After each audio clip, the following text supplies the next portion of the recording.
xaarandi gis nañ ne le président mu ngi foofu jamono ji peut-être bëgg amal ay visite ak yu nu mel yéen itam am ngeen ci gis-gis naka ngeen ko jàngatee. Effectivement Fatima maa ngi lay remercier. Tout d'abord j'aimerais rebondir si li sama naataango doon wax sànq. À savoir Omar, voilà exactement Omar, merci. À savoir que ni dañu toll si jamono bu nga xamante ne tey les urgences de la Casamance sont ailleurs. ni mu ko doon expliqué wee rek dañu toll woon benn jamono boo xamante ne dëkk bi dépeuplé na. nit yi daw nañu à cause de tous les phénomènes auxquels on a assisté pendant ces 2 dernières décennies. mu nekk lu nga xamante ne effectivement Wade commencé woon na ko xeex Macky Sall ñëw dans la continuité mu wan ñu ni que effectivement l'urgence est déjà de lijjanti les problèmes sécuritaires qu'il y avait dans cette zone, lijjanti li nga xamante ne moom mooy autosuffisance bi, lijjanti désenclavement bi mi ngi si doon liggéey. On avait des partenaires autrichiens yu doon liggéey énormément si déminage bi pour permettre à ces populations là ñu dellu si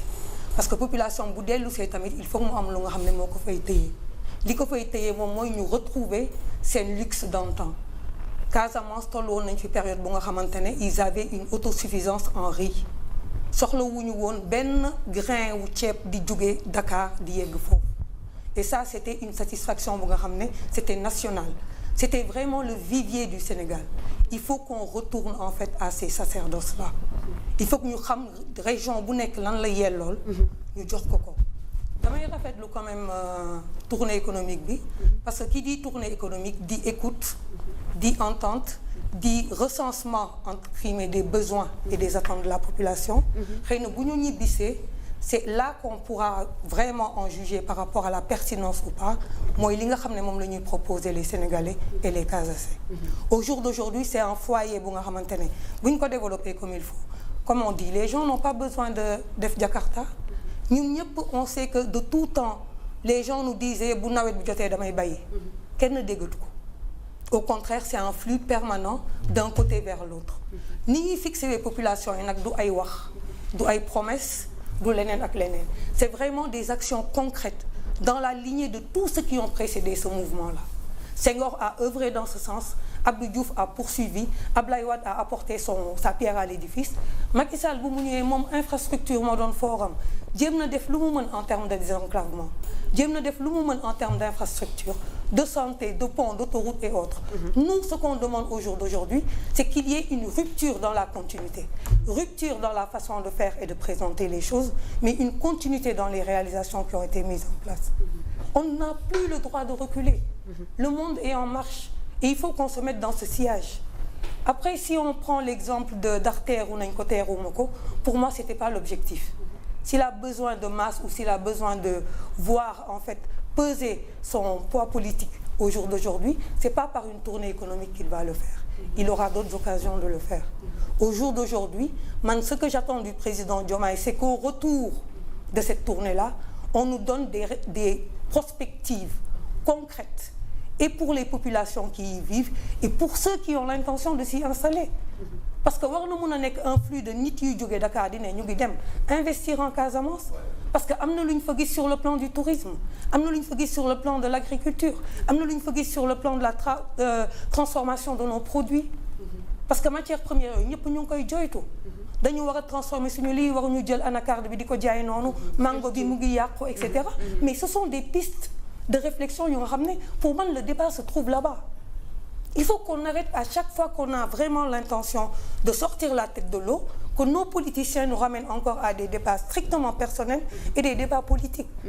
Qu'il y ait au jour d'aujourd'hui 10 personnes autour de Diomaye ou qu'il y en ait 100, c'est pas le plus important. C'est les propositions qu'il va faire aux Casacés, ce qu'il va découler entre guillemets de cette tournée qui est importante.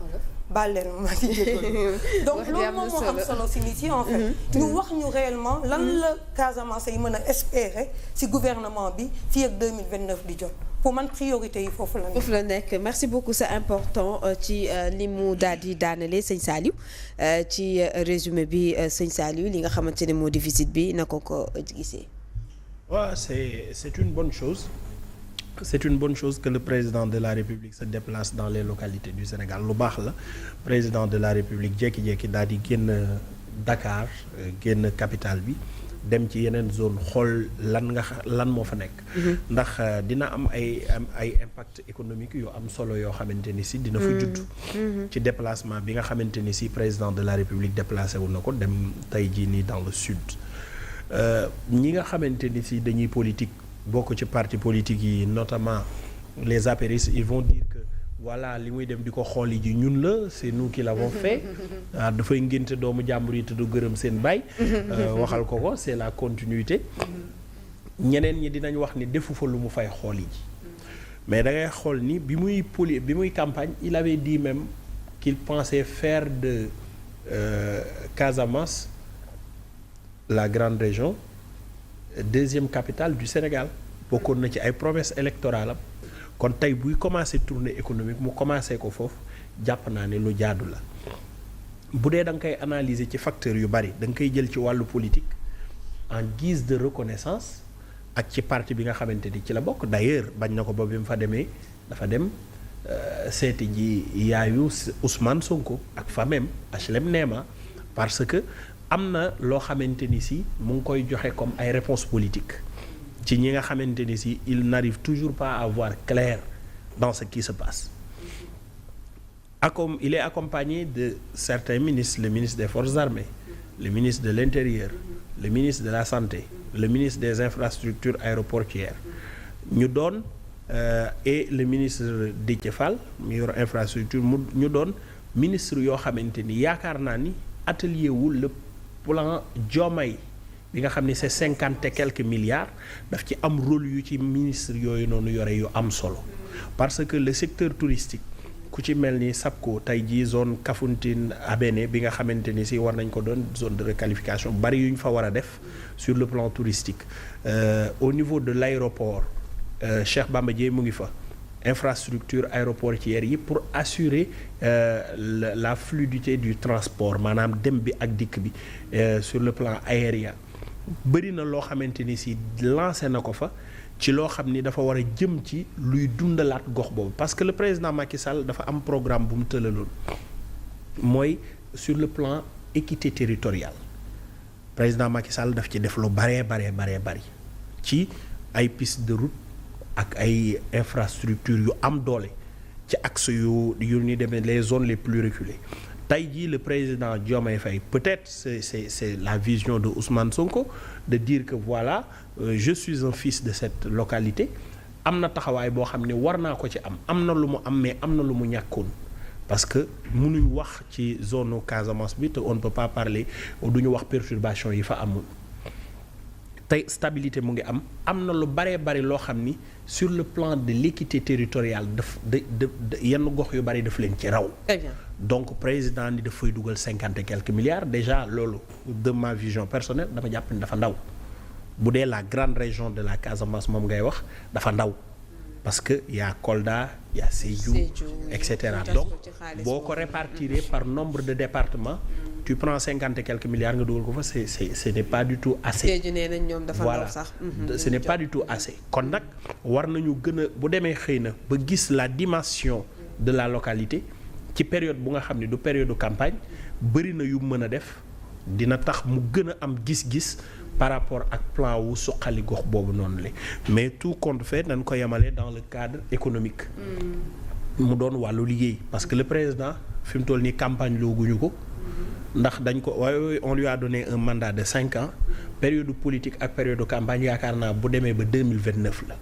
bu dee ay stratégie politique yu muy tëral am na Aminata Touré et la coalition Diomaye li nga xamante ni moom la ñuy xaar ci moom en tant que président de la République bu duggee ci localité boobu mooy mu xool li nga xamante ni si bëgg na ko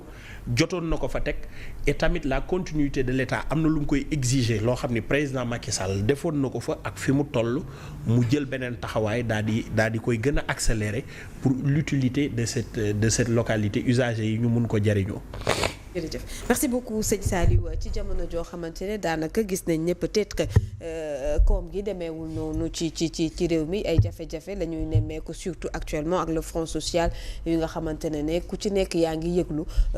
semaine bi yëpp gis nañ secteur santé bi génn nañ ñoom tam di yëglu def nañ marche ànd sek les travailleurs de l'administration gis nañ également ambulants yi def léeg-léeg di ab marche alors ban